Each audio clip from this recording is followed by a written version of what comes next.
안녕하십니까, 김민식 세무사입니다. 우리가 법인을 설립할 때에는 세금에 대해서 많은 고려를 하지만 법인을 정리할 때에는 별로 신경을 쓰지 않는 경우가 많습니다. 그런데 법인을 어떻게 정리하는지에 따라서 세금이 천차만별로 달라질 수가 있습니다. 오늘은 법인 폐업 및 청산시 주의사항에 대해서 알아보도록 하겠습니다. 자, 우리가 어떤 경우에 법인을 정리하려고 할까요? 첫 번째로는 사업이 잘 안 돼서 법인을 정리하는 경우가 있을 수 있겠고요. 두 번째로는 어느 정도 벌어놓은 금액이 있지만 이제는 좀 쉬고 싶다라고 해서 법인을 정리하는 경우가 있을 수 있겠습니다. 세 번째로는 실제로 법인 자체가 목적을 달성해서 수익 분배를 하기 위해서 정리하는 경우가 있을 수 있겠고요. 마지막으로 네 번째는 상속세 신고 시에 유리하도록 법인을 정리하는 경우가 있을 수 있겠습니다. 그래서 이런저런 사유들로 여러분들이 만약 법인을 정리하려고 인터넷에 검색을 해봤다면 이런 이야기 한 번 정도 들어보신 적이 있으실 거예요. 법인 같은 경우에는 폐업하고 5년 있으면 자동으로 없어지기 때문에 신경 쓰지 않아도 된다 라는 말들이요. 그런데 만약 이 말만 믿고 폐업 신고 후에 남은 돈을 그냥 인출하시게 되면 세법적으로는 큰 문제가 발생할 수 있습니다.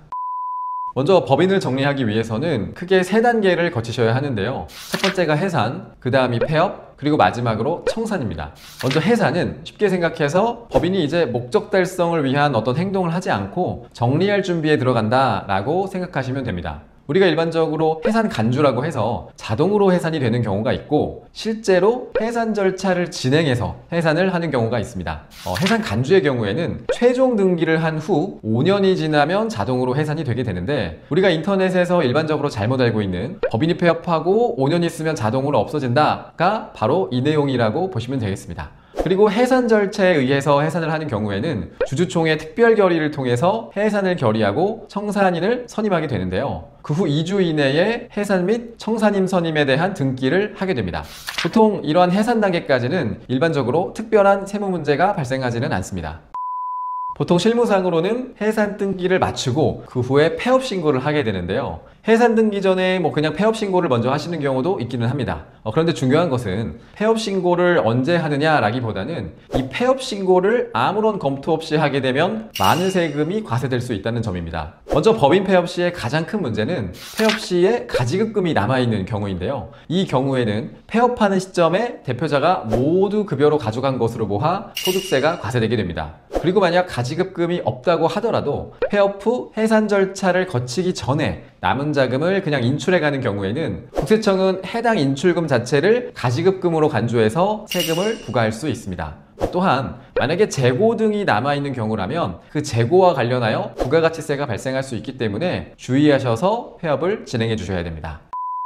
폐업 신고를 하는 것과는 별개로 해산 이후에는 청산 절차가 진행되게 됩니다. 이 과정에서 우리가 또 한 번의 세금을 검토하셔야 되는데요. 청산 절차라는 것은 법인의 남은 재산을 현금으로 환가해서 주주들에게 분배하는 그런 과정이라고 보시면 되는데요. 만약 이 과정에서 부동산의 시세 차익 등과 같이 추가적인 이익이 발생한다면 청산소득에 대한 법인세를 추가로 내셔야 됩니다. 그리고 이와는 별개로 의제배당에 따른 소득세도 함께 고려하셔야 되는데요. 이 의제배당이라는 것이 무엇이냐? 우리가 법인이 그동안에 사업을 하면서 벌어들인 이익을 법인세로 납부를 했을 텐데요. 그렇게 법인세로 냈다고 하더라도 이 잉여금을 최종 분배하는 시점에는 의제배당이라고 해서 당초 이 주식을 취득할 때 들어간 금액을 제외하고 나머지 차익에 대해서는 추가적으로 배당소득세를 과세하게 됩니다. 따라서 우리가 청산하는 과정에서는 이 청산소득에 대한 법인세 그리고 추가적인 의제배당에 대한 소득세를 함께 검토하셔야 합니다.